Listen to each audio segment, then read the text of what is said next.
that right now, technically, Cuba is kind of sort of in one way or another working with Russia, China, and the U.S.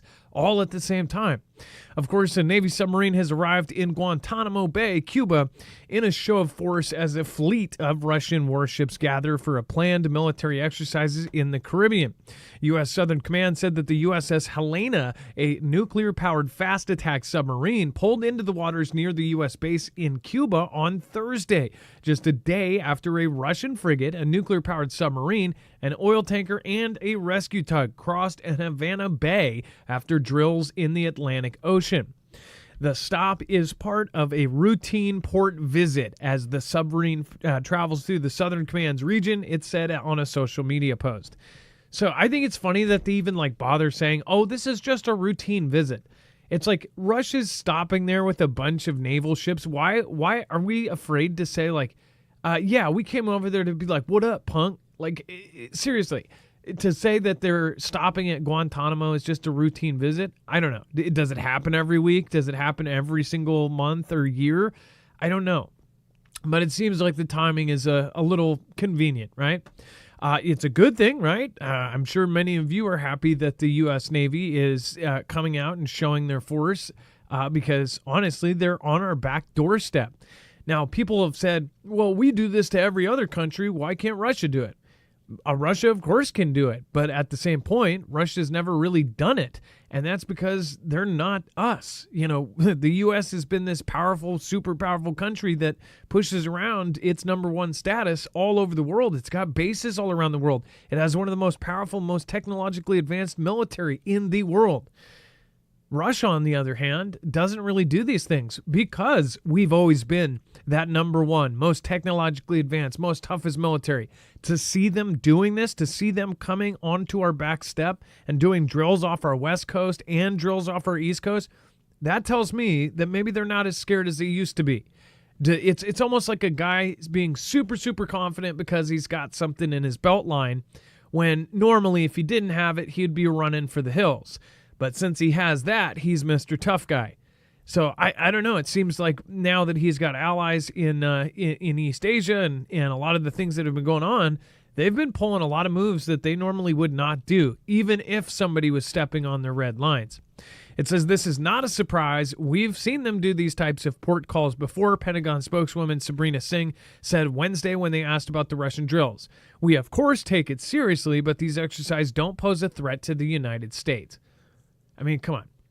They're feeding us lines of BS left and right. We'll talk about this and much, much more on tonight's episode of Marfoogle TV. So stick around. Don't go anywhere.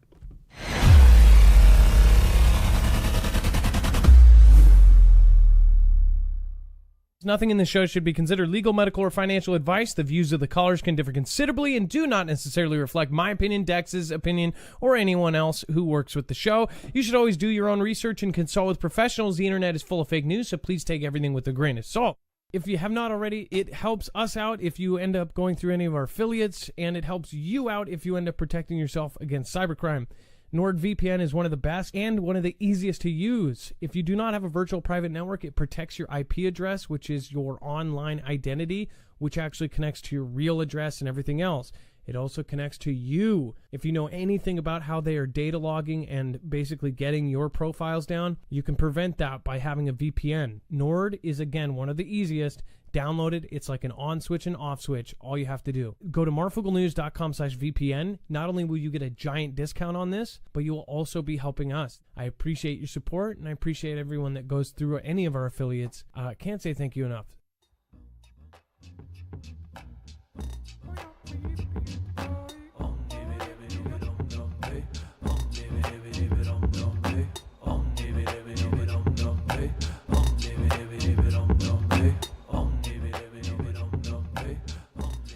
All right, what is going on, guys? It's Adam A.K. Marf, and this is Marfoogle News. Let's bring in my co-host/internet brother, Dex James. What is going on, and how are you doing today? Well, hello, Adam, and hello, Foogle fam. I'm doing just fine.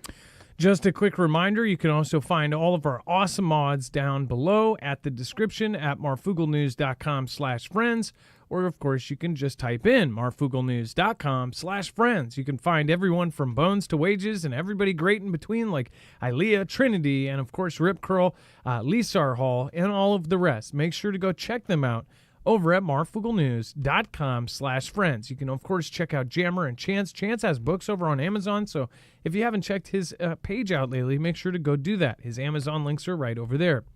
All right, and then let's get into the Guantanamo Bay. First of all, Guantanamo Bay, the U.S. military has, the U.S. government has had a lease there since, what was it, Dex, 1904? And then they redid it in the 30s. Is that right? Something like that? Yeah, that's correct. It was 1903, and it was later revised in 1934. And it's an indefinite lease. So they have, it's just crazy because over the last 2 years, they haven't out and said this, but basically all of the intelligence agencies have said that Russia has some sort of radar system there or some sort of monitoring station there. China may have this training station slash surveillance kind of base there. There's two different things that were going on there in Cuba.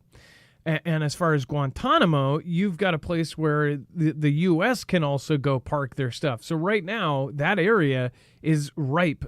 It's a powder keg. I mean, like if one submarine went on top of the other on accident and one of their ports or something hit each other, it would be bad.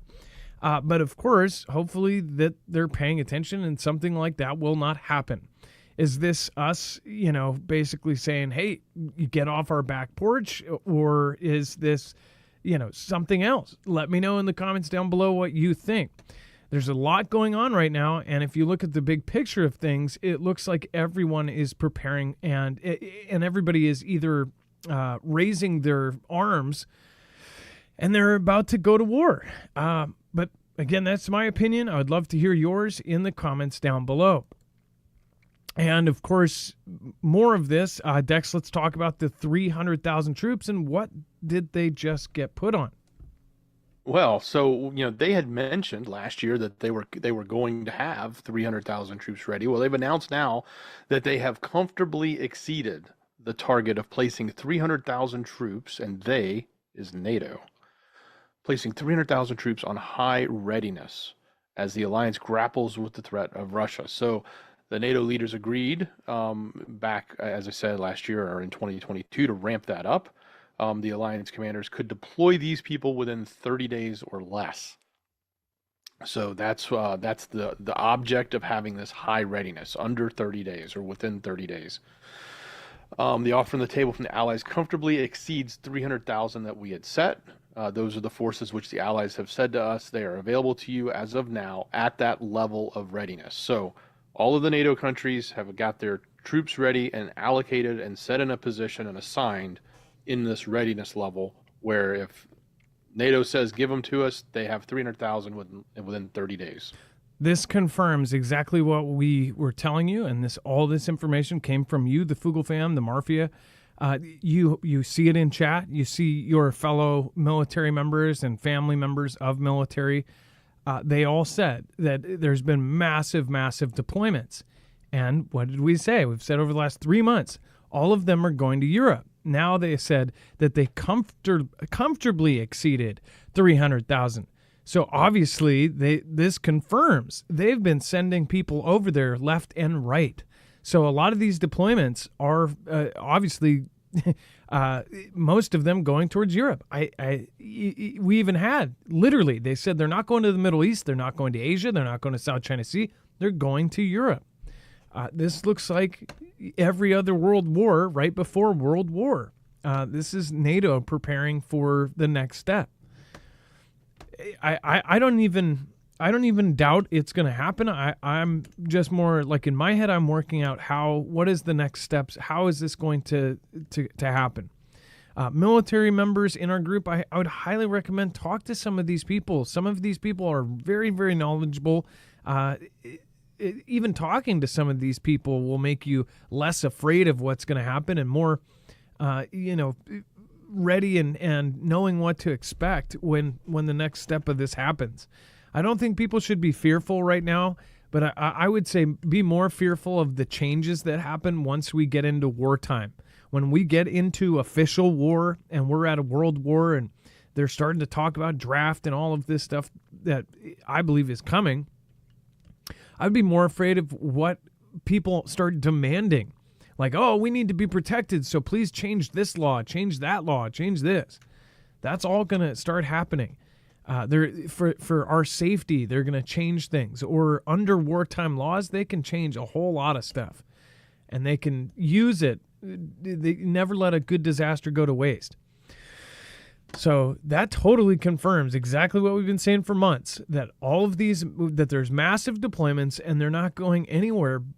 Almost all of them are going to Europe. And now they've said they've comfortably exceeded. What does that mean? That means they have more than that. They have way more than that.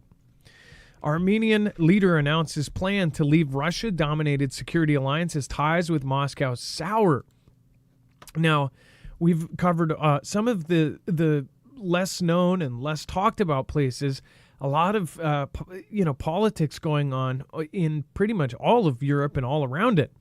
But the leader of Armenia on Wednesday declared his intention to pull out of a Russia-dominated security alliance of several ex-Soviet nations as tensions rise between the two allies.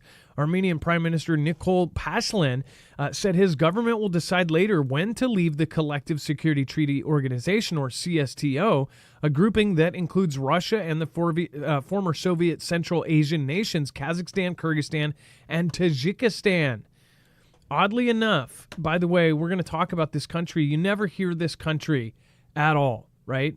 This is like a day or two after there were 8 people caught, I believe. Dex says it 8 people, and I believe almost all of them were from Tajikistan, right? They were from this country. You guys can correct me if I'm wrong, but it's a weird name that I remember it. We just had them thwart an event with 8 people that were in a T cell that were planning some sort of big attack, and they were all from that exact country. And now you have the Armenian prime minister said that his government is going to pull out. Basically, they're picking sides. This is more. We called this as a community. Everybody here said you're going to see all of these countries picking one side or the other. You can't stay neutral. Who is neutral anymore? Think about that. You have places like Sweden, for gosh sakes, that are no longer neutral. I mean, some of the most neutral places in the world are now weighing in on which side they're going to be on, which table they're going to sit at. That should be a wake-up call in itself, that there is no more neutral. There is no more, oh, well, we'll let you guys handle it. This is called a world war for a reason. It is because it is going to involve the entire world. There's nobody that can get away from this. Especially the last world wars, obviously the U.S. was number one and very up there. Now, since World War II, the U.S. really took off and was really number one. The U.S. dollar it dominated. We opened up bases over 40 years, just boom, we expanded. So we've never had a world war where the U.S. was, such a powerful thing, and now facing such powerful adversaries. Now people are picking. They're like, well, which side is going to win? It's basically like all of these countries are kind of throwing their bet out. Obviously, countries like Niger is like, well, I think Russia and China are going to win. They're putting their hat on the Russia side. So, very freaky. And then Dex. Let's see here. Do you want to talk about Russia rehearses delivering tactical nuclear weapons with dummy warheads? Yeah, sure. So, as we've talked about the ongoing tactical drills that were going on in Belarus, what has come out today is Russia's announcement saying that as part of those drills taking place, they've actually loaded dummy warheads out. So the drills were to deploy tactical nuclear weapons for combat involved in special delivery of the dummy nuclear warheads to forward storage points and an airfield where they were loaded onto the planes, according to the elite nuclear unit. So obviously, Putin had ordered these drills a while back. They've taken place over two different periods, but they've also taken place in the south of Russia. They've taken place in Belarus. I think these particular ones they're talking about is specifically taking these dummy warheads. I guess the question really is, are they, really dummies? I mean, could they have been the real deal? Like, we won't know. They're just telling us they're dummies, but they want to make sure that the nuclear dictatorate ensure the delivery of the nuclear training munitions to the field storage points of the missile brigade's positional area and the operational airfield of the assault aviation, it said. So further improvement of the training of the non-strategic nuclear forces will be determined in order to ensure the fulfillment of the tasks in various scenarios for the development of the military political situation. So those are some of the quotes coming out of this particular group from the nuclear elite unit, as they call it in Russia, but that's what they told us today. So a little bit more information about what's going on with those drills. And as far as we expect and we think that they are tracking all of this stuff and that they'll be able to tell if these aren't dummies or if something else is going on. But there's been so many times in history where things happened right under civilians' noses and we were completely unaware. Right now, there's tons of this stuff going on all around the world. There are three-letter agencies doing stuff all over the world right now. Not to mention militaries and their sleeper cells are everywhere. And it's really a freaky time to live in. I mean, we're living history right now. Before we move on, go check out EMP Shield. Again, there's lots of craziness going on. If you do want to protect yourself against a possible electromagnetic pulse attack, this is one of the most probable as far as anything that an adversary could do. The first thing on their list would not be just nuke the crap out of the U.S. The first would most likely be turn off the lights and turn off the communications. It's what militaries all around the world do first. And if you wanted to knock out the USA, there's a way to do that, an EMP. There's also another thing that this device protects against, which is a Carrington-level event from the sun. If you saw the auroras about a month and a half ago, as far down as Alabama, then you probably know people have been talking about how the sun is insanely active right now. We're in solar cycle 25, and we're hitting the maximum of it. So it could even get wilder. They're saying that it may actually get most wild next year. So you're talking a Carrington-level event could knock down our entire grid. It could knock down multiple countries' grids. So it is a very freaky thing, but there is a way to protect yourself. And if the country did this and if the world did this to everything, we wouldn't even have an issue. But are they? No. So if you want to protect yourself, don't depend on somebody else to come save you. The government's not going to put one on your house or put one on your car or even regulate it and make sure that every car that leaves the lot has one. But they should. If you want to put one in your own car and make sure that it gets home to your family or gets out to bug out, go over to marfooglenews.com/EMP and make sure to use the code MARF. There's 3 wires. You don't have to be a mechanic. 2 wires to your battery and then 1 wire to the chassis. You just put it one red on your battery, black to black on your battery, and green to ground or a part of your chassis. It's that easy. It's super, super simple. If you're one of the people that watches a YouTube video to do it, you'll have a breeze. It's not even something where you'll have to hit rewind. Again, very, very easy. Go to marfooglenews.com/EMP. Use the code MARF to get $50 off per device and to help our channel at the same time. We're going to be heading up a huge mountain the next 5 months, and it's going to be really, really tough because they're obviously they're going all out right now. So if you guys want to stick up for us, share us out and subscribe. That's all you have to do. If you want to go an extra step and protect yourself, you can do this. Let's go over to the chat. Let's do a quick roll call. There's lots of awesome people here already. Thank you so much to the mods. Make sure to drop an M in the chat for the mods. They are doing an amazing, amazing, amazing job. We've got Angie K. We have Aunt Jenny. We have Grace for You. Thank you, thank you, thank you. Let's see here. Let's go over to D-Live. Thank you, Kimbria. Thank you, Scooby-Doo Do-Right. Thank you, J-Girl. That's me. Thank you, of course, Poco Loco. Appreciate that. Let's see here. We have Genius by Birth. They are trying to dry up 500,000 acres of farmland in Idaho. Well, maybe that's because everybody else is buying UKR's farmland, so they don't need ours anymore. Dwayne Roberts, Fort Ryan, Indiana? I didn't quite catch that. Fort Dwayne, Indiana? We've got Kent Reeder from Beulah, Michigan. Is that how you say it? Beulah? We have Tennessee. We have Tacoma, Washington. We have PA in the house. Nice to see you. From Pennsylvania, Osmond Hostick. We have somebody from Buffalo, Indiana, Evansville, and Central Kentucky here. Jackie from Virginia. We've got, of course, Mushy Wushy.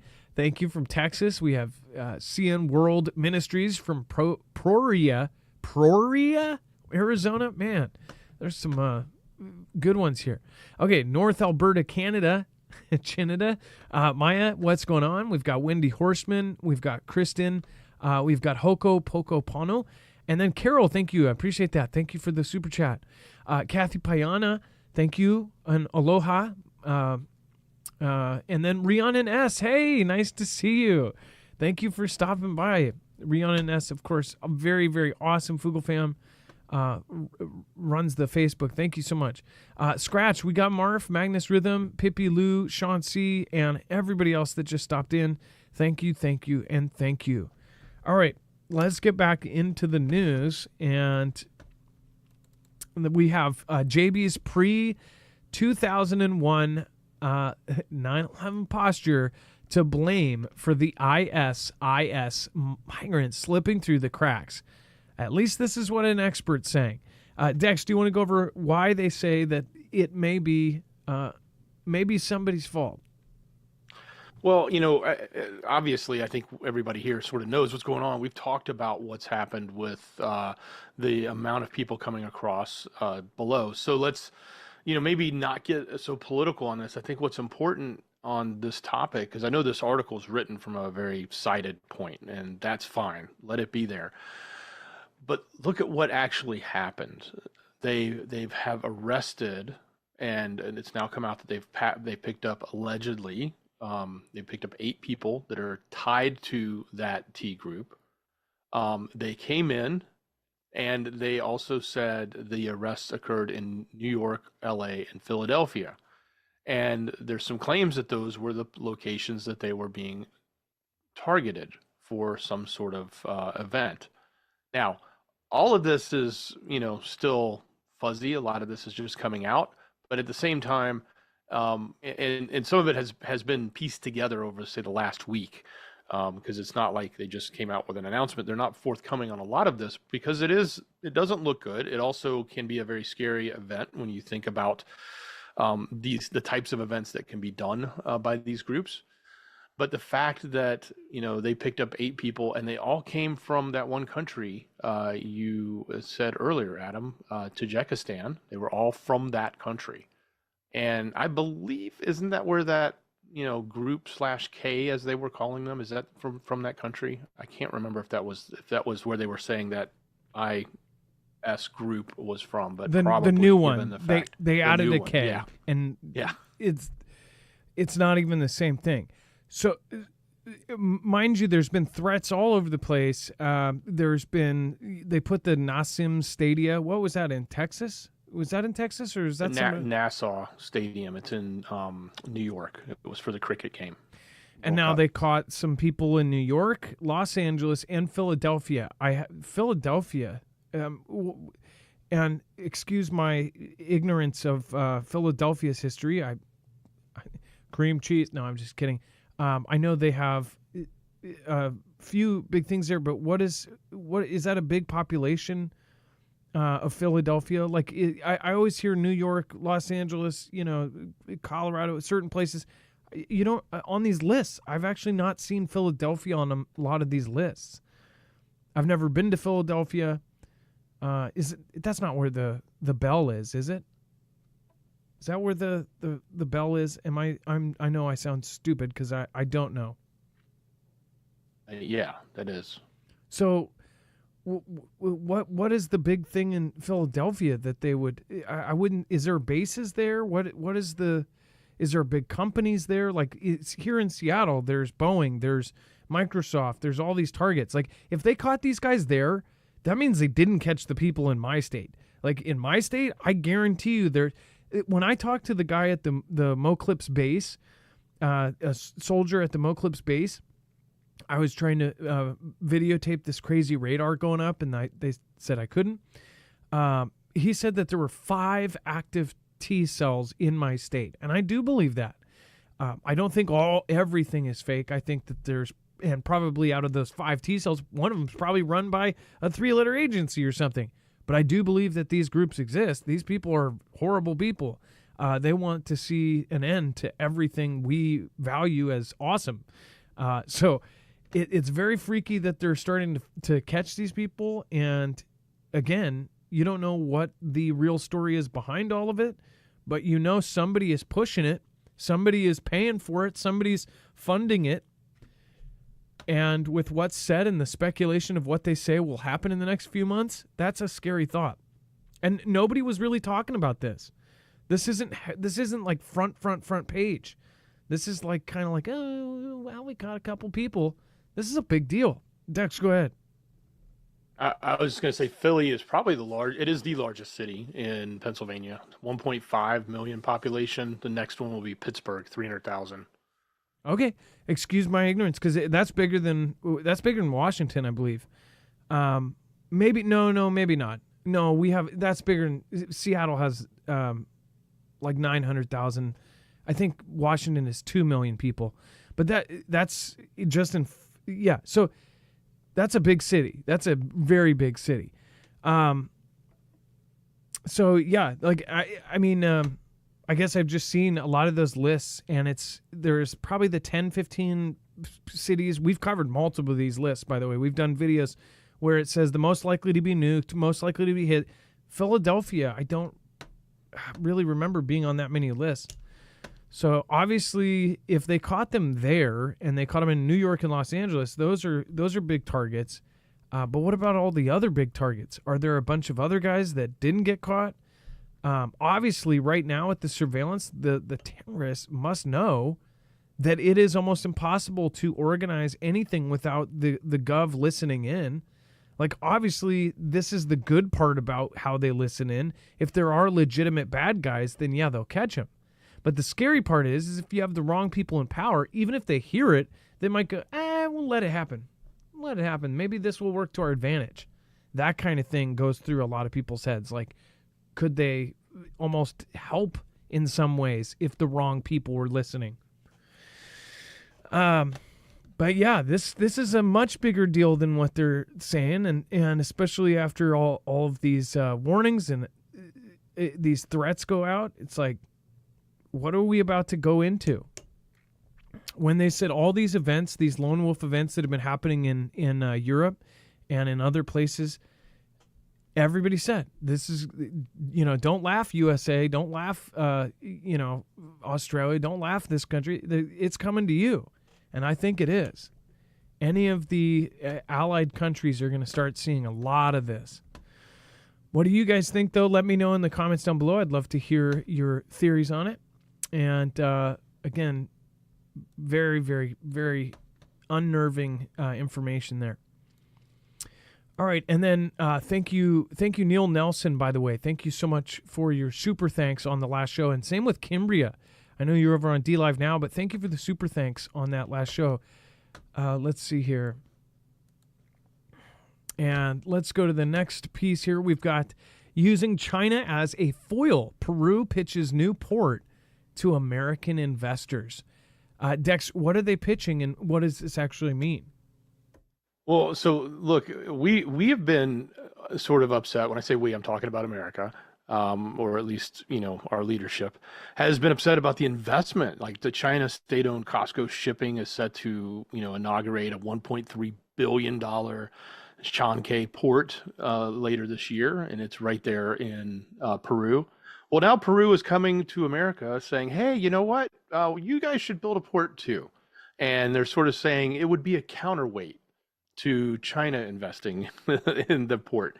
So instead of saying, "Hey, we picked a side," they're saying, "We want to play both sides." So come spend. They spent their money here. We want you to come spend your money here and build a big port and make an investment. So it's an interesting tactic to take. We've seen these countries, especially a lot of them, just get in bad with China taking the money, taking the port, taking the investment, whether it be security on the streets or um, any other type of infrastructure type investment from China, and then not be able to do anything about it, and then have to go, not be able to pay the bill or take care of the debt, so to speak, and then be stuck with the bad terms that were in there that said, well, if you default or you can't afford things or you need to restructure things, well, this is what's going to happen, and you're going to be, beholden to China or in many ways, shapes, or form. We see that all the time. But this is an odd position. Peru's coming in and saying, you know what, we're going to play both sides. We see how well it worked for Turkey. We see how well it worked for, for other nations, Hungary and others that like to fence sit on this whole thing. We're going to play that game. So that's how I'm reading it. And a very relevant comment here. Nevitt says China's economy seems to be falling off a cliff. A desperate Xi Jinping is a scary thing for the whole planet. Get me off this ball of dirt. Nevitt and everybody else that completely disagrees with me, I have to say this. Keep a super, super open mind and understand that the information that we get from China is filtered through China. Everything that they do is focused around keeping things secretive. Everything they've done in their country for the last 3 or 4 years, they have done extremely well at keeping secrets, a lot better than many other countries, actually. That's something that's not really talked about. They are very good at espionage and spying. This is something like, everybody talks about CIA and the USA for doing. China is extremely good in their cyber division. They've got 1 million soldiers on that division, right? And they're pulling strings all over the place. They're using this money. They have investments all around the world. I personally, and this is just my opinion, they could be going broke. And there's a lot of things that point it super obviously, but I see that China is covering it in their newspapers. They're purposely writing op-eds. These op-eds have to be run up to Xi Jinping and approved. And it does not make Xi Jinping look good. It actually hurts his reputation. It's not good for the heavenly mandate. It's not good for if people think he's not doing a good job, basically under their culture and their beliefs, then he should be replaced. Even things like storms and floods can be signs in their culture that the president is not doing well. So for them to purposely put these stories out saying that they're failing and that their economy is tanking, at the same time we're seeing them expand all over the world, create the largest navy, do all this. Maybe that's why they're going broke, because they are making their run on number one. They are buying up more gold than anybody else. They're investing in land around the world. We just looked up Ukraine the other day just randomly, and we're like, I wonder if China has any of that land. China's bought up, 14% of all the farmland in UKR? They are investing. That money I don't think is gone. I think it's in land and property.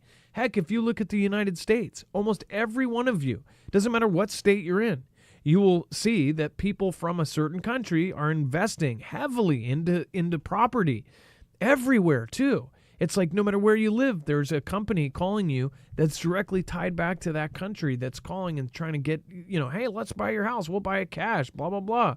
We'll pay over asking price. We'll pay double asking price. Just do it right now. Push the button. We're done. That's what gets me is if they're approving this message, then maybe they want that message to be out there. Obviously, the ghost cities and things like that, people go, oh, well, they built all this. What are they preparing for? Some said, oh, that's actually a sign of their failing economy. They have reasons behind all of it, too, like the fact that they do that because of another part of their culture where, if somebody wants to wed another person, that they have to court the woman, buy a house or have a house ready, and that they buy a property there to be able to wed somebody. All crazy. I've seen so many different theories on it. And they say that, it's just cheap property that somebody can buy to say they technically have or something. I've seen tons of things saying that they build just to build because it keeps their economy afloat, and they build, but they don't even have things set up yet. I don't believe any of it. I didn't believe when they closed down, when they kept things running, the lights were on in all their factories, they were manufacturing things, and they closed down to the rest of the world, but they kept manufacturing. They kept hoarding. They kept hoarding gold. They kept hoarding wheat. They kept hoarding natural gas. They're getting ready for a world war. They are getting ready for sanctions, for cutting the U.S. dollar out. And once it happens, people are going to go, oh, yeah, I see it coming. It's coming. I absolutely believe it.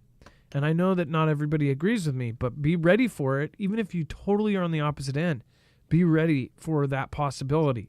Carol, but great comment. Nevitz, thank you for supporting Independent.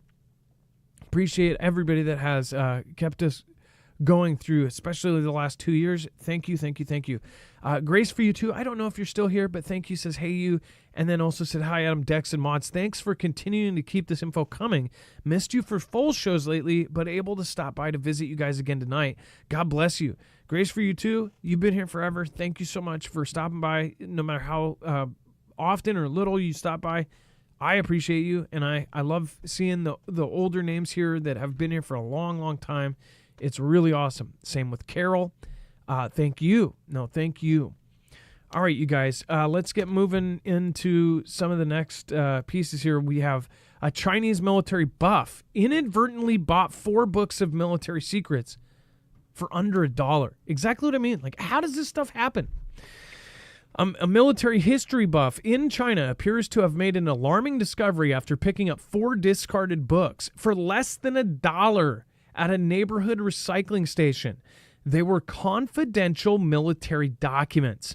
The country's Ministry of State Security told this story in the social media post on Thursday, praising the retired man for calling a hotline to report the incident.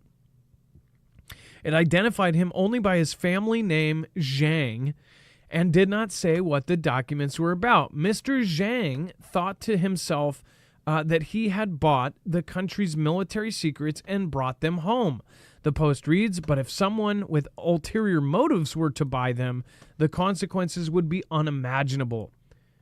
I could also see this from his point of view, saying, I'm Chinese, and if they catch me with this, I'm going to Guantanamo.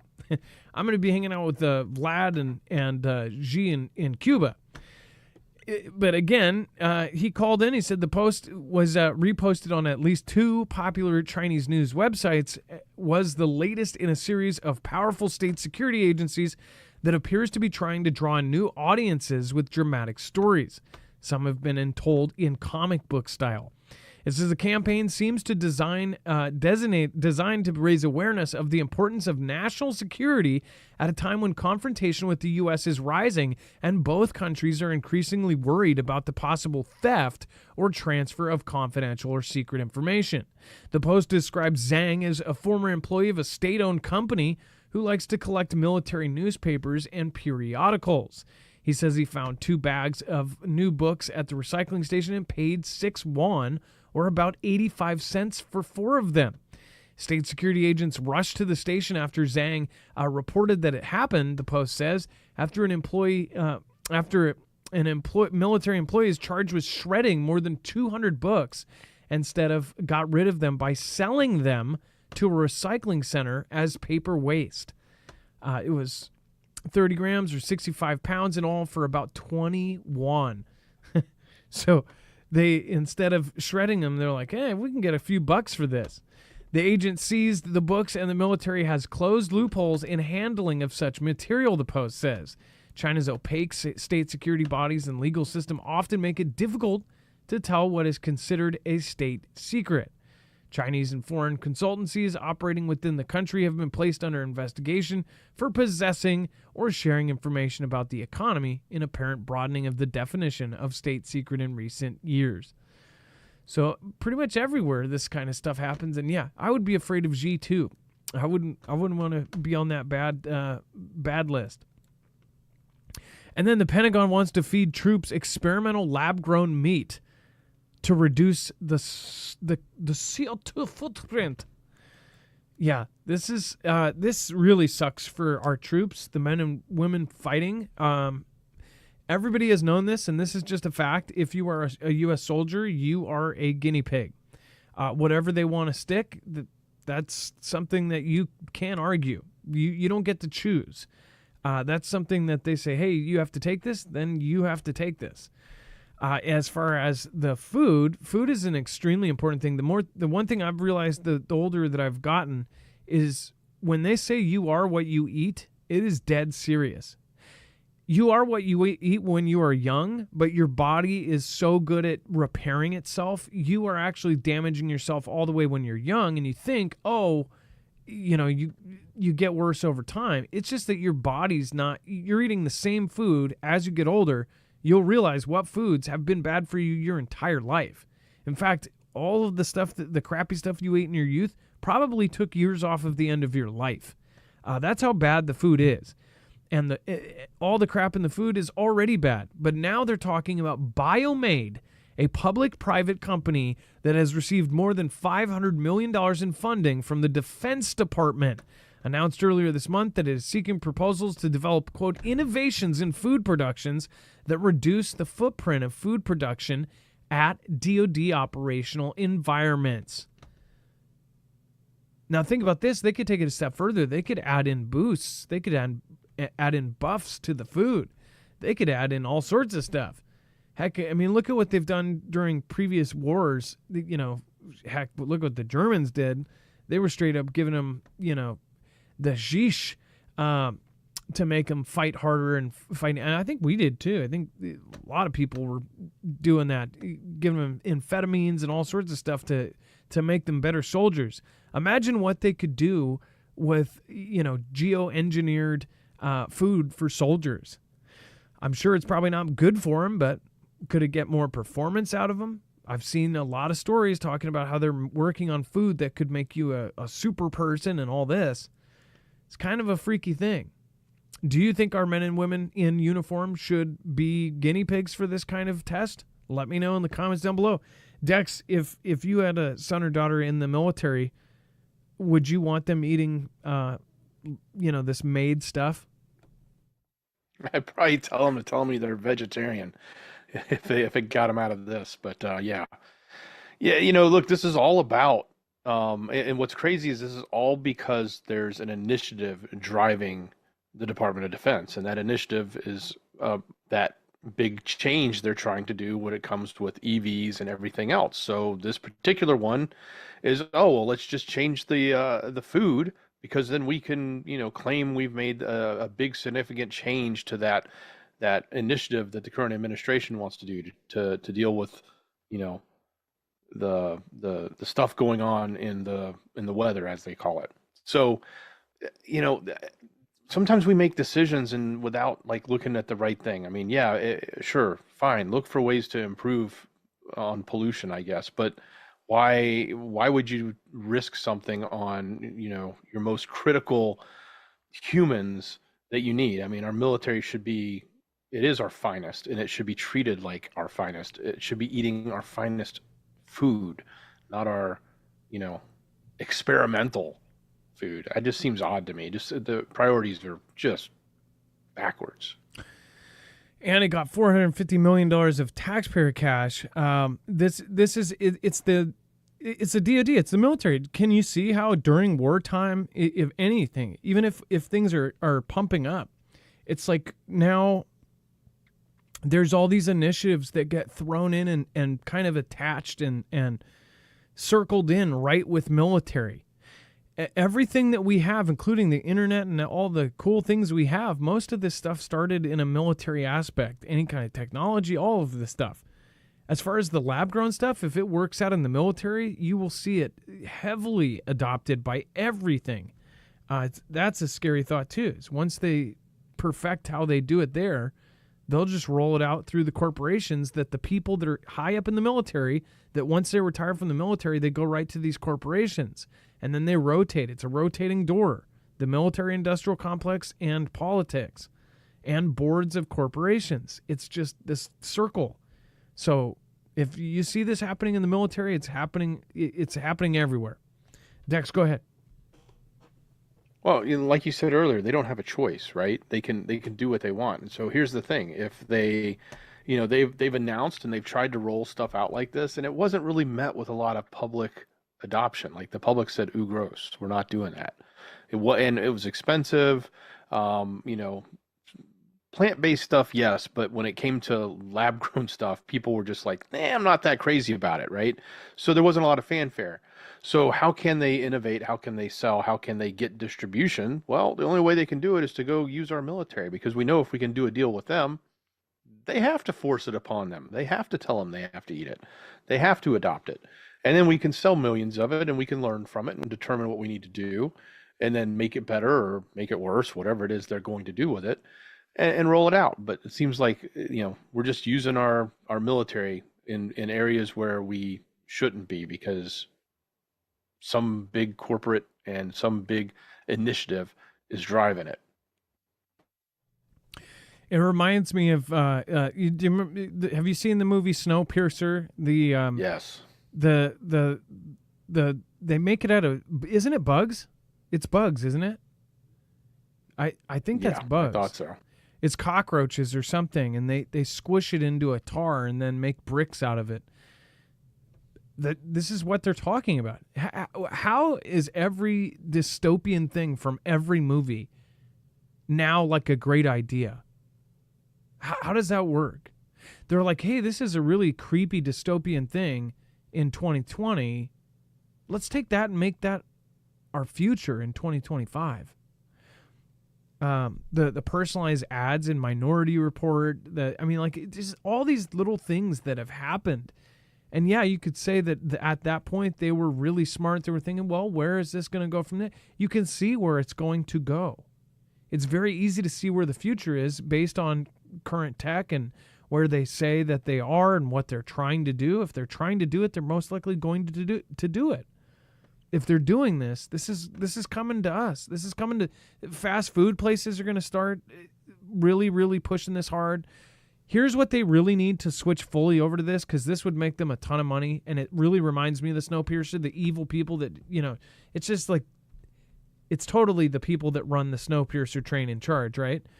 But what they need for this to work out and to really push it and to switch it like where it's required is a big disaster, where people will be asking and begging. If people are asking and begging for stuff like this, like if you're so hungry you haven't eaten in a week, if there's some big disaster, that is going to start to look appealing. That brick is going to start to look like the tastiest thing in the world.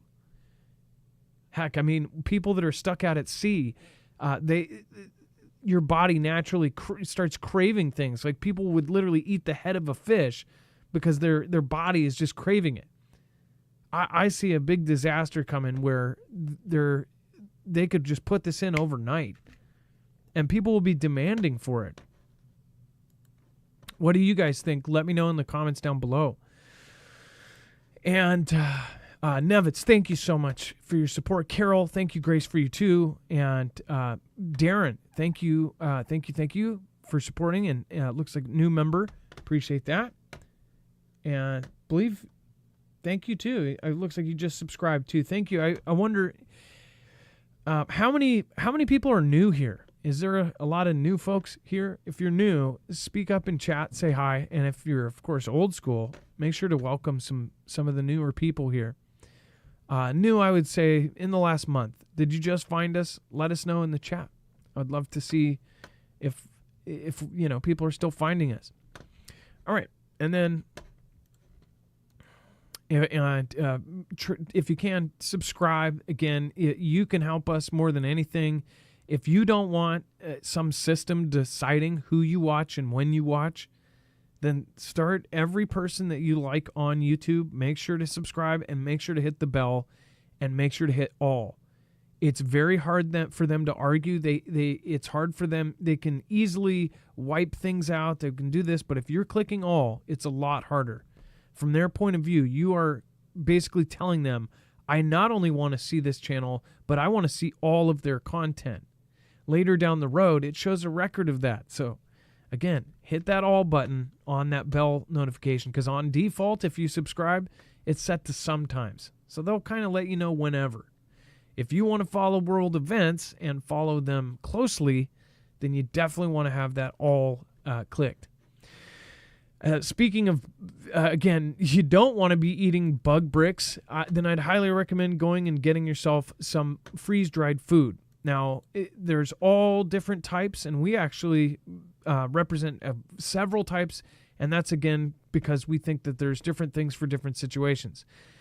My Patriot Supply is our recommendation for one of the most affordable bulk packages you can get. So this is really a great deal because it is kind of the lowest entry into the freeze-dried for bulk. So if you need 3 months of food and you know what you have, you know exactly you have 3 months for one person, you have 1 month for 3 people, you have a month and a half for 2 people. That's the kind of system they have. So it's all easily laid out. You know every single day what you have and what kind of food you have in this system. It's all, of course, freeze-dried. It is sealed in Mylar bags, and then the bigger packages come sealed again into their buckets. But you can also get smaller packages, start out slow, build it up over time. They have a 3-day kit, a 72-hour kit, of course, and then a week. They have a month. They have all sorts of great packages. And the great part is you get a giant discount through us, and you're helping us grow. You're reinforcing the growth of our channel, and you are getting something out of it. You're not just donating. You're not just giving away your hard-earned dollars. You are actually getting something for it at the same time as helping independent media. So any of the affiliates I think are a great idea because all 4 of our main affiliates are all things that we think will save your life, keep you living through a disaster or comfortable through one, or avert it completely. So again, go over to marfooglenews.com/prep. Again, it is a really, really great way to save money and to get a whole lot all at once. All right, and then all you have to do is add water or cook in sauce, and then boom, it brings it back to life. It keeps almost all of the nutrients and flavor in. That's why people go freeze-dried, and 25 years. That means you won't be paying the prices in 10 years. You won't be paying the prices in 15 or 25 years. And then Pentagon official reveals tantalizing 7-minute encounter with glowing blue UFO, which emitted enough energy to power a small city. At least that's what they're saying. Dex, earlier this week we had Harvard come out and say that there may even be lizards out there. We've had just constant bombardment with this alien stuff. A lot of folks think that one of these days they're going to 3D print a sky scene of aliens coming down to scare us so they can get us all under an umbrella. But some think maybe we are being surrounded by these aliens. They're coming and visiting us. They scouted with a Muamua, and they're about to come down here and kick some butt. What the heck is up with this? Something power a small city? No, I totally get it. It's just like okay, well, let's throw the UFO topic out over and over and over again, and they like to do it. But look, this is probably a little bit of an older sighting, but there's information coming out, I guess, because they interviewed somebody. But the U.S. Department of Defense contractors' encounter with a giant glowing UFO has sparked 10 years of research and 2 patents that have been inspired by his encounter. So 3 witnesses, including the Pentagon engineer, report that they captured an electronic evidence of a barbell UFO half the length of a football field that glowed an eerie indigo blue.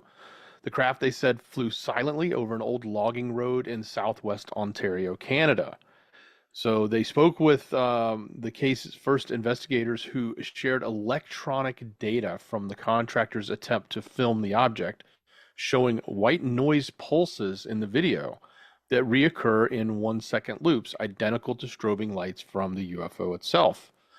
The captured data of the event, the witnesses reported, may be the first real physical proof of not just a craft flying, but that it flies by virtue of an incredibly complex and powerful spinning electromagnetic propulsion system, as they are claiming. So the case has been investigated by the same nanotechnology experts who analyzed other UFO sightings. And it, has become, I guess they said it became part of Steven Spielberg's produced UFO docuseries Encounters that was on Netflix. So if you want to see more about it, you can see more about it there. But, not many people know about this one. It's a very interesting one. It's the barbell case, as they call it. This giant half a football field looking barbell shaped glowing blue UFO and apparently they picked up electromagnetic energy off of it, as they're claiming.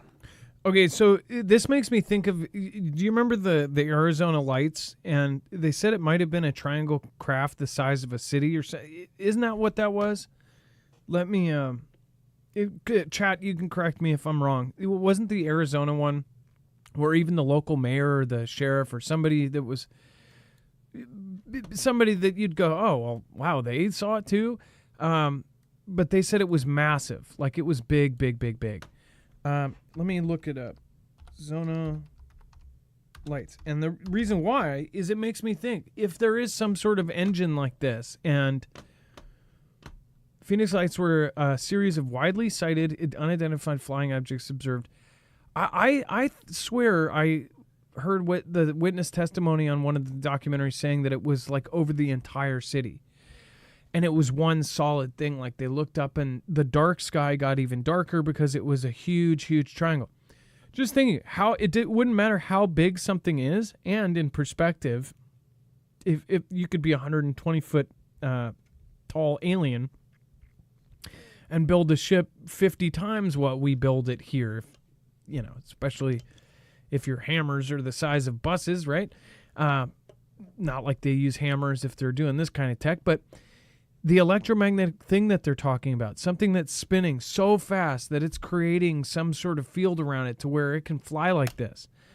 This has been talked about. I've watched some fascinating stuff. I'm not nearly smart enough to try to relay it, but I have seen some really interesting stuff about these kind of things and how they've tried to work on this with different kinds of trains. And I'm not talking about maglev. I'm talking about a motor that would somehow spin something so fast that it would start creating its own force or force field. And I think that's kind of what the barbell thing is saying. Like this design that they show you here in this article, right? I would think, this is how in my simpleton brain that this would work, is in these two circles here, that there'd be two things spinning. And somehow they would coordinate with each other and somehow keep them up.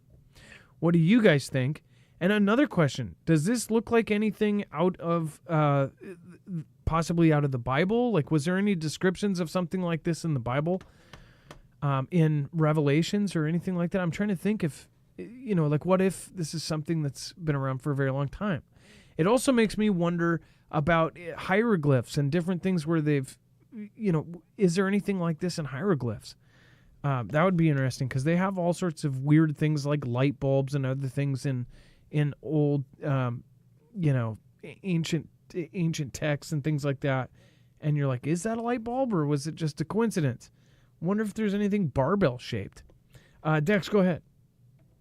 Well, the Pentagon contractor had said that, and this is a little bit of his description of what had happened. He said the craft rotated slowly around its center while emitting an electrical spark-like shower, always opposite of the direction of travel, but without a specific origin point. The witness said in his first attempt to film the UFO with two devices that he had on him, one a Motorola cell phone and two a Sony HD camera, he said both devices behaved as if they were caught in a boot sequence, failing to stay on while the craft was nearby, about 400 feet away, leaving him to only be able to view it with his scope off of his rifle.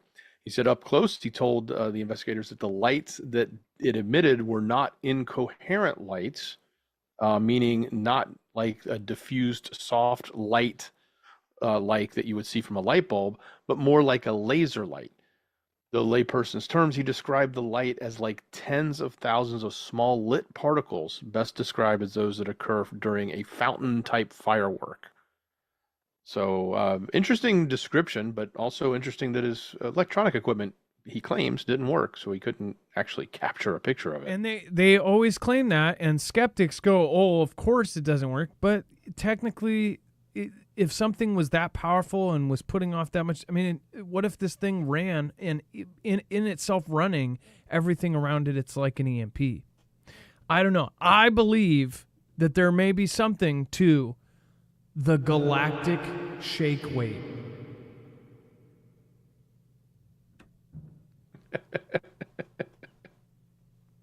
I think it's real. All right, Dex, NASA. Oh, get this. sparks public panic after accidentally airing emergency astronaut drill on live stream. So they're covering what we went over yesterday. Go ahead. Yeah, exactly. So look, folks, we give it to you as soon as we can get it, and we did. And now today the media is telling everybody about what we talked about yesterday. So just to reiterate and reconfirm, there was no emergency situation on board, and that the incident had fueled a public alarm, which, by the way, it got us too when we saw it, because we saw it in real time. We got notifications like right away, and it took a little bit of time for them to come out and say, "Oh gosh, we're sorry. No, that was not supposed to be aired. It was, a private drill, and it went out on the wrong channel, and you guys are freaking for no reason. They're all fine and asleep." And we realized that, and we went on. We told you about it last night. Well, we're not the only ones. Everybody else. I mean, even I had people emailing me going, "Hey, look what's happening up in the space." And I'm like, "No, don't worry. It's okay." At least that's what they're telling us. So anyway, long story short, folks, as we said yesterday, in the mainstream today, they're coming out publicly talking about it, making sure that everybody knows it shouldn't have happened. It was an error in their audio that was being distributed. That's why you only heard one part of it for this event. If you don't get what was happening on one of the official channels that shows the ISS, you just hear this audio cue of it sounds like they're talking to Houston, but Houston is this woman saying, she's a nurse, she's yes, I have blah, blah, blah, the commander, the ISS, and it looks like his situation is relatively tenuous. It's they need a hyperbaric specialist. Something did this, something went wrong. And they're essentially saying that he had decompression sickness, and it sounded very grave. And they made it sound like, but at the same time, Dex and I are going through this. It's happening real time. We're within like 5 minutes, and I'm like, so wait, NASA, all of NASA calls. They don't have a backup for a backup. The person that they're calling says this nurse is stuck in traffic, and I'm like, okay, this is a surgeon. Obviously, they're doing stuff like Dex. You said, well, it is a surgeon, so they're not just going to sit there and wait for NASA to have a disaster. They're going to work their normal jobs. But I would say if somebody's stuck in traffic, you would have a backup and a backup and a backup. She said, I have a number for a specialized hospital in Spain that can take the call and blah, blah, blah. And this is happening, and it sounds very real. To the point where I'm sure to people today, some people are probably saying, oh, I bet they're covering something up, right? It was very, very weird. And why did it end up on that thing, right? They're doing this drill. Well, I guess we'll see if that commander doesn't come back and they find some other reason, like, oh, he had a heart attack or something, then we'll know something went wrong. But it's after a whole 3 weeks of Boeing, the same shuttle that went up to the ISS, having all these crazy weird delays, all of these issues. The ISS itself has supposedly had all these weird events, and some think that even Russia has sabotaged it, or maybe the U.S. has sabotaged themselves to make it look like Russia's doing it. All these weird theories. But this whole thing, like if you listen to the audio, which the audio is available over on X, and you would believe it too. I mean, it sounded legit. Dex, go ahead. Well, imagine the families of the astronauts that are involved, and they hear this, and they're getting wind of this, flurry of rumor and activity that's going on. You got to imagine they're panicking a little bit, thinking, especially if, the title of their loved one is commander, then they're definitely going to be upset, right? No, I think the woman said Morganson, like his name. I don't know. I maybe not, but I know they said the commander of the ISS, which anybody can easily look up. That's the Morganson guy, whatever. It was, yeah. In the audio, the speaker can be heard advising the crew to check his pulse one more time before placing the ill astronaut inside a suit of oxygen. They were going to put him back in, and because he had, I don't know, equivalent of like space bends or something, like what a diver would get.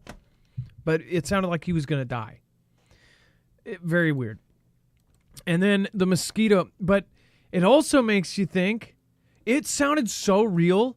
It makes you think, for those skeptics out there and the people going, of course it's not. What if we accidentally caught them recording something for a future date and now it can't be aired, right? Or what if that was accidentally put on and it's really some shady thing, right? It sounded so damn real. The lady is the best actress in the world. Like, people doing drills sound like they're doing a drill. That woman does not sound like she's doing a drill. I don't know. It was a very, very realistic thing. Well, they also might do their drills in real time. In other words, that doctor might have thought it was real. You know, they might not tell her it's a drill until after the fact. Mm-hmm. Mm-hmm. Uh-huh. Mm-hmm. This mosquito-fighting drone takes flight in Broward, a huge difference to keep insects at bay. Dex, did you think of that video we showed a couple months ago when you saw the title of this?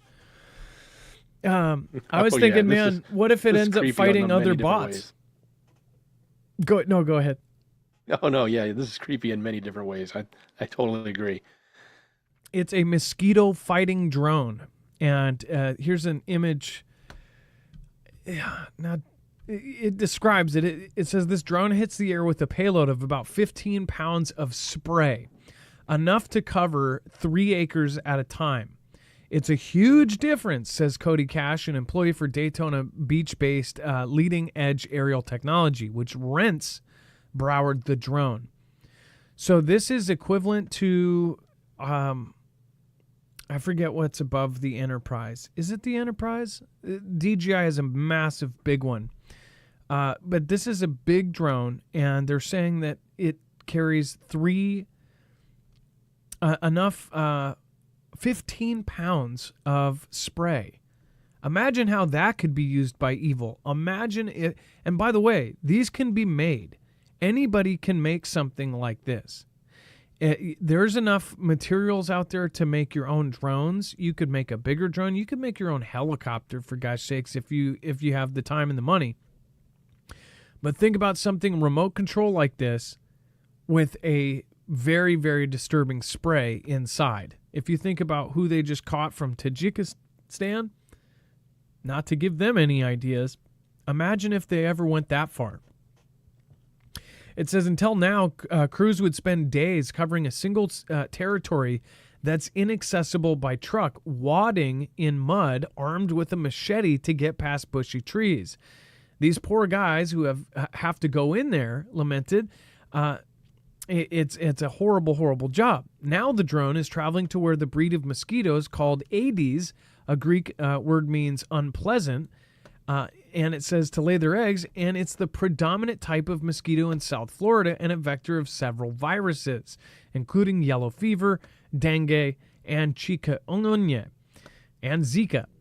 The U.S. Sea and Dog and Cat Agency and Prevention call mosquitoes the world's deadliest animal because the diseases they transmit are responsible for more than 700,000 deaths worldwide. Probably only second to, what half of these agencies produce themselves, but you know what I mean. In 2024, there have been 7 cases of locally acquired dengue. 1 case was in Pasco County, and other 6 were in Miami-Dade. So they start making mainly these drones. Think about this. Anybody can get these drones. Anybody could probably rent these drones. What if they replace what is inside?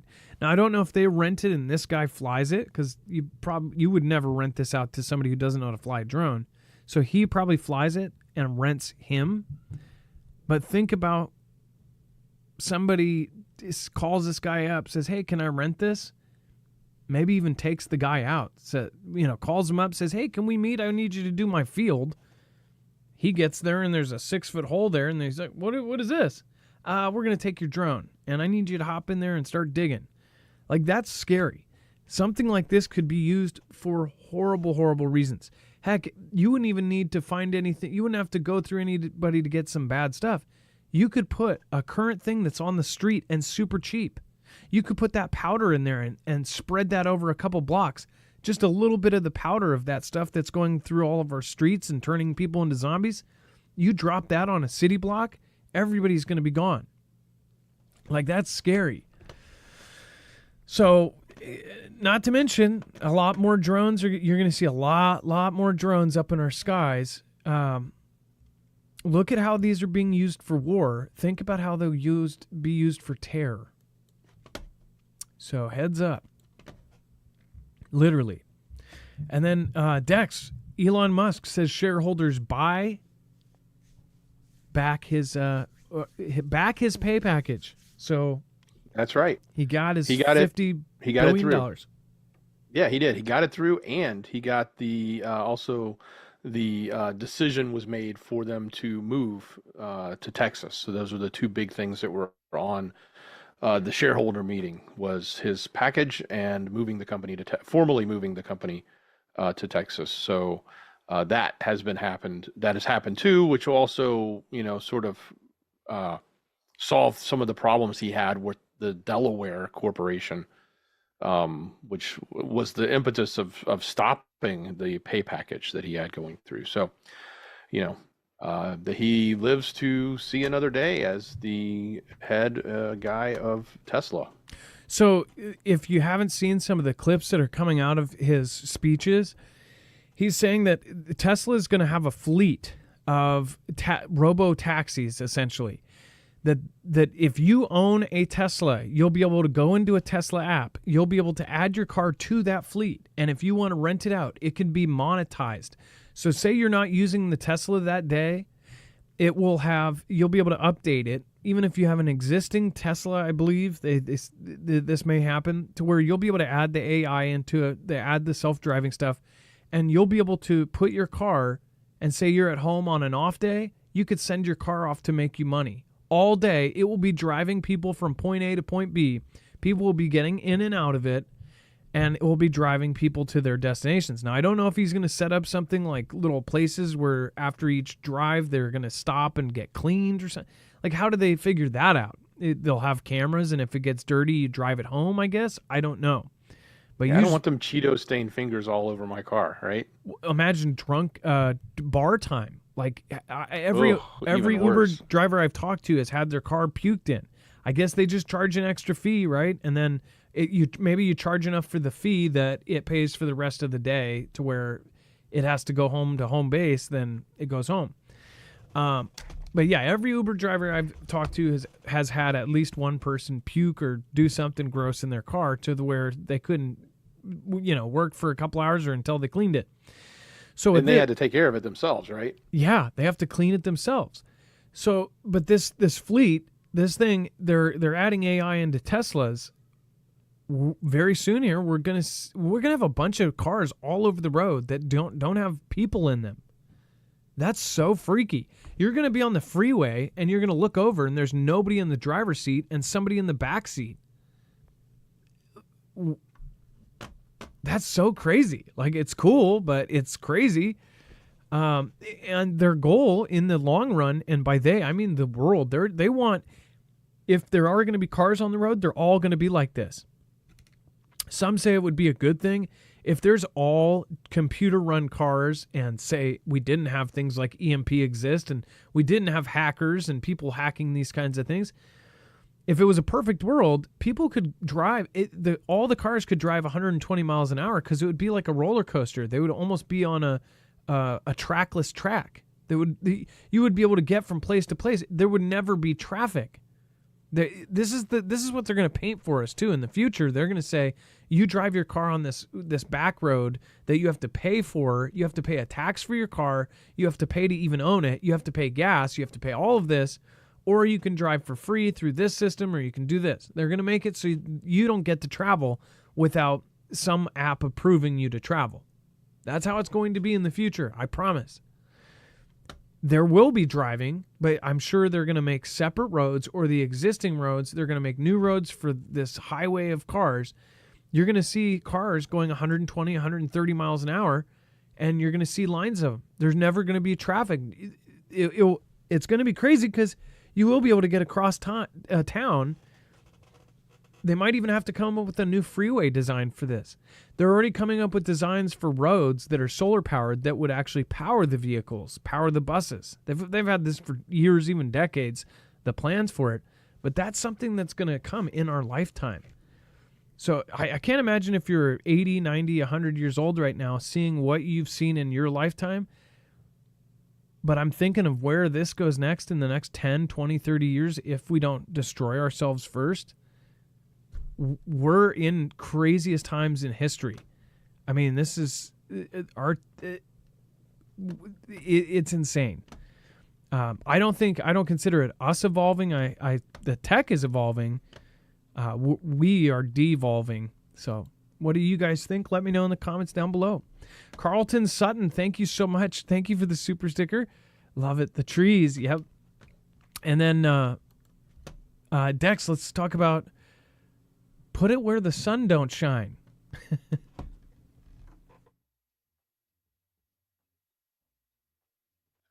Oh yeah.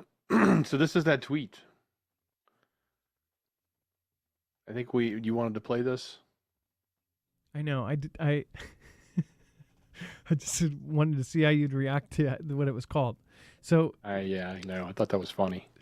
Okay, so this is Svalbard, and let me make sure it's not playing with music or something here. Hold on. Let me switch this over. Yep, of course it is. So, okay, let me show you this. Is this not this is super freaky. This is, and I know this is going to trigger some of you, so trigger warning for some of you. But again, this is very interesting. Svalbard, the place where the sun really doesn't show up much at all.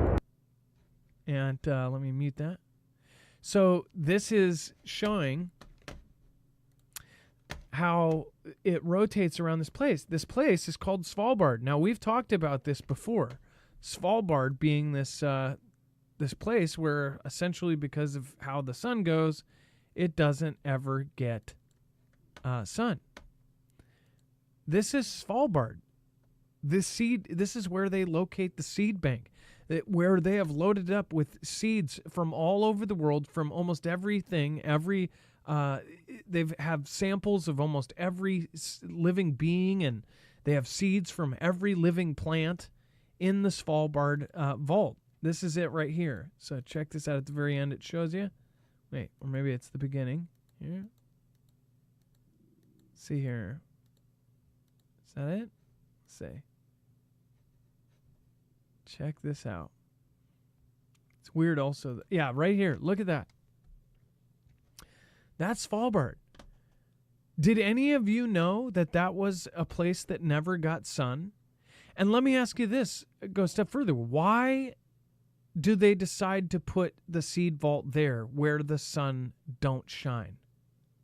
Okay? What you could almost call it Earth's dark area. And I just wonder, why would you put it there? And it makes me think of like, what is there something that they may go, oh, well, then this would prevent it from this kind of disaster. There's all of these kinds of disasters, but this would also stop from this kind of disaster. Why did they pick Svalbard? Is there some other reason? And I'm actually asking you guys. I wonder, why? Is it because of the temperature? Is it because of the lack of sun? Is that why? It's very, very odd to me.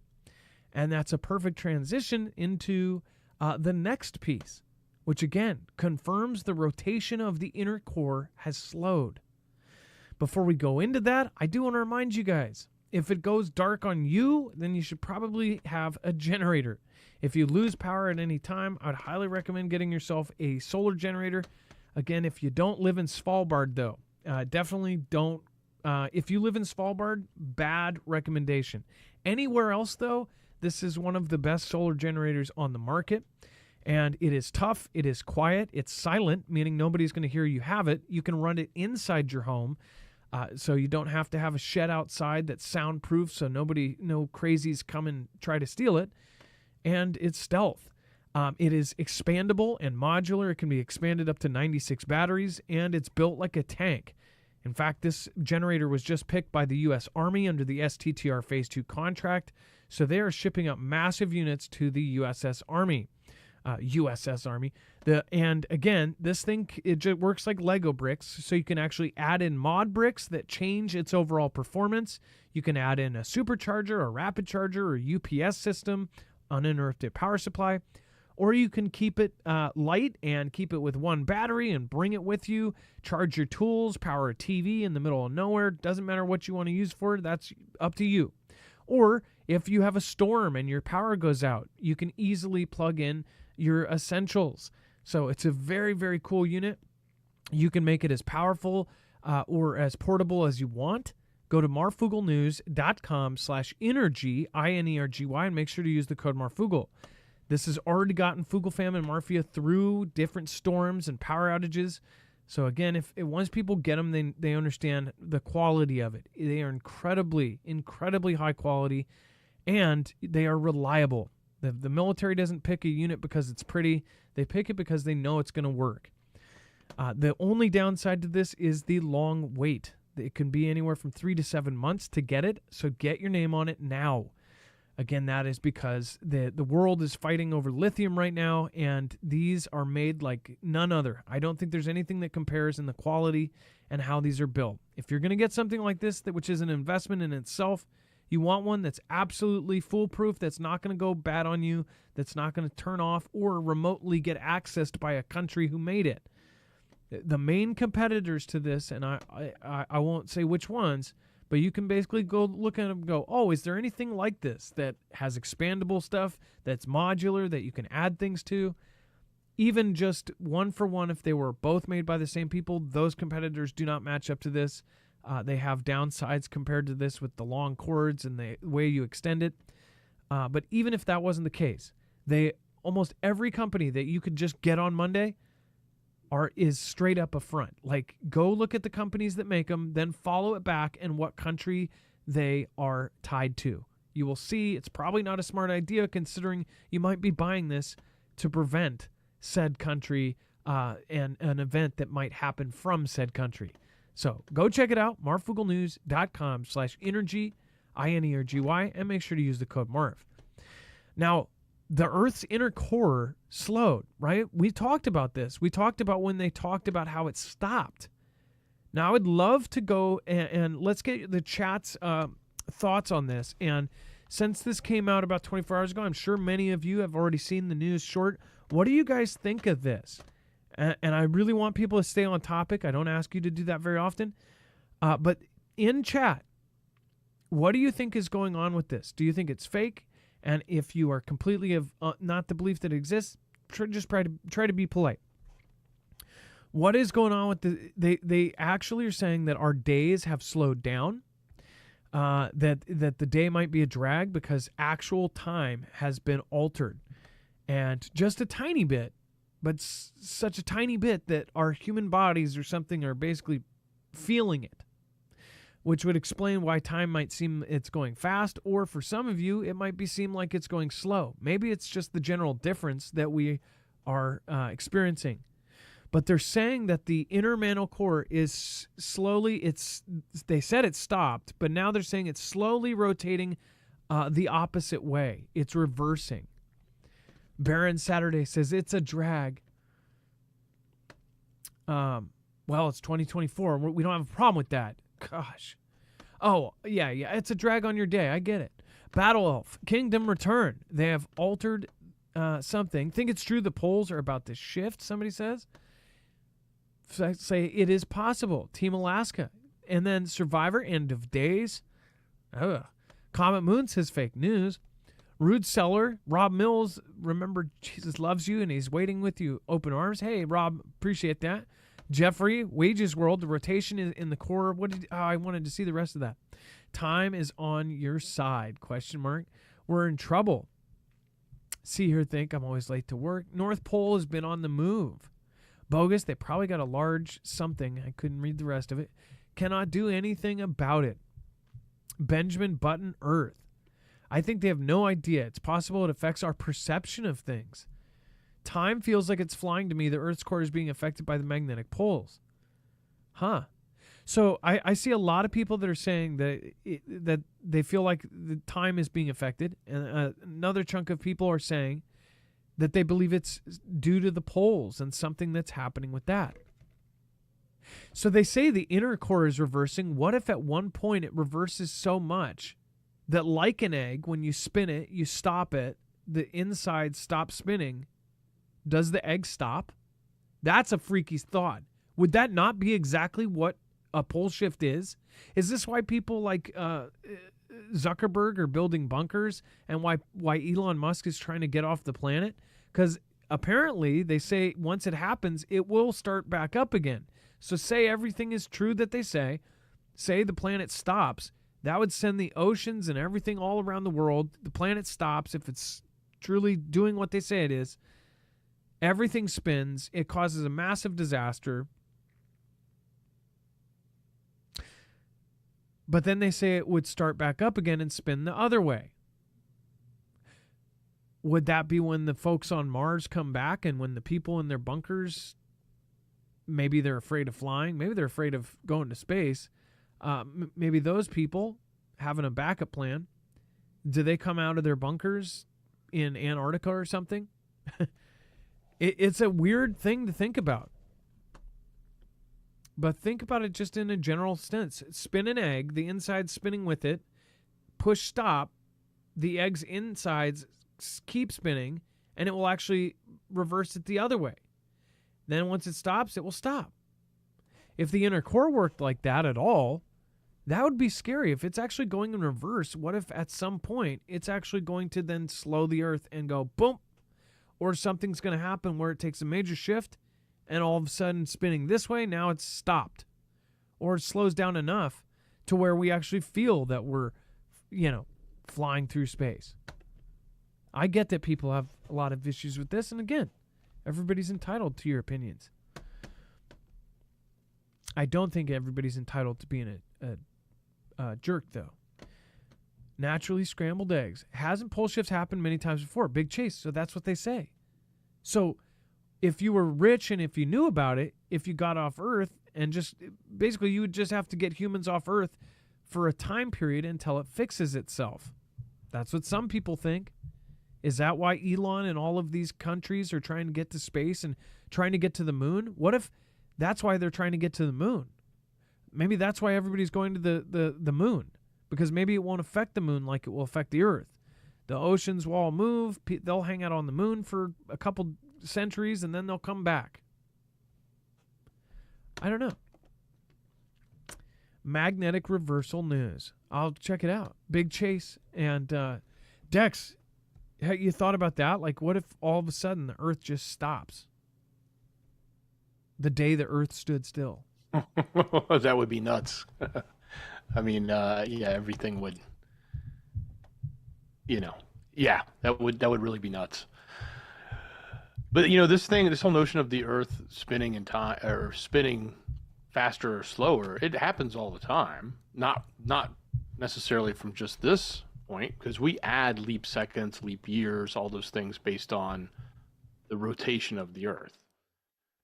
And it sounds like the core affecting the rotation is only going to affect what you perceive as the duration of time between a day and night.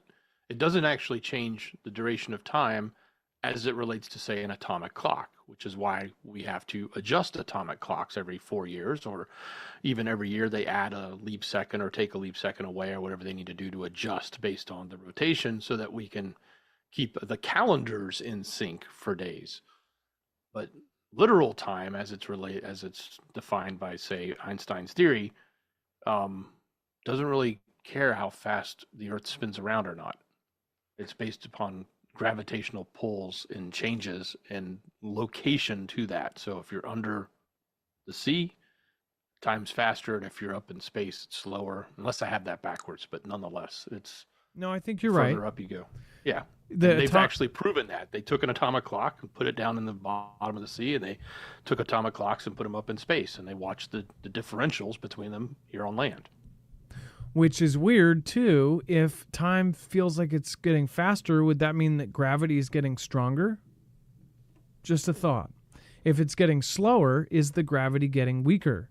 They say the moon's gradually falling away, and I understand there's a lot of people who are, oh no, I don't believe that. That's fine. And then the people that do believe that Don't be rude to the people that don't believe that, and the people that don't believe that, don't be rude to the people that do believe that. Just like anything, you can't convert somebody by screaming on a corner saying, you're going to this, you're going to that, you're going to die. I don't think that converts. I think converts is when you're friendly and you have conversations. And if you do want somebody to believe your side of a subject, then do it through being nice and having an intelligent conversation. So there's more information on this over on our other channel on Marfoogle News. Again, that's the channel where we do short, shareable videos, so make sure to go check it out. Dex, thank you for your service today. Appreciate you. Absolutely. Much love. Great show, brother. Thank you, everybody, for being positive. Make sure to drop an M in the chat right now for your mods. Your mods are part of this fam, so make sure to go check them out. By the way, I'm feeling better today, but gosh, I hope none of you get what I got. I got a stomach bug that I can only compare it to. I feel like women have cramps. I've never had cramps in my life, but I would compare it to what I would think those would be like. It was horrendous. It was like a very sharp pain and pinching inside your belly, like it was a timed thing. It was just like rah, rah. It was so bad. I had to put a heating pad 3 nights in a row on my side. I had to ice it. Like I had to go back and forth to keep things like it was horrendous. So I'm praying that nobody else gets that. If you're in Washington, if you experience this, because I know it's a bug. My daughter had it and my other daughter had it. And then now somebody else I know has it. So it is a nasty, nasty bug. It's not like, the sieve or whatever they tried to do, but this thing was very painful. I'm hoping it does not travel through the whole country in this weird time and everybody has to experience what I just went through. It was horrible. But it feels like I'm coming out of the other side of the tunnel, so very happy with that. Thank you guys for being patient. Yesterday's show was the hardest show I've ever had to do. Maybe it wasn't yesterday, it was the day before. Yesterday, no, it was 2 days ago. When I did a show, if you go back to that show, I was in pain that entire time. I couldn't read. My eyes were going blurry. It was horrible. It was so painful. So thank you guys for being patient. Thank you guys for coming to every show. Thank you to the mods that are keeping the chat peaceful, especially on a show like today when literally we're just opening up cans of worms left and right. Thank you. Love you guys. Be safe. Be prepared. And Marf out. And as I said on the last show, be on time. Whether it's fast or slow. I'm just kidding. I got to change it up a little bit. It's now time for the shoutro. It's not an outro. It's not a shout out. It's a shoutro.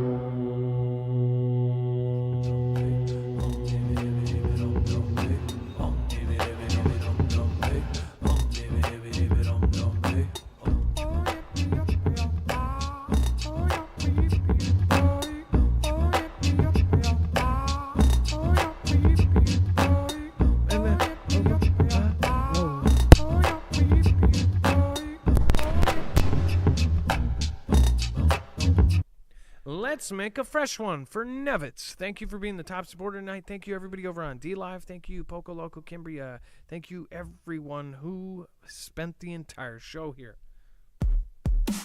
Thank you, Grace, for you, too. Thank you, Carol. Thank you, RGTM. Thank you, Cyril. Thank you to the new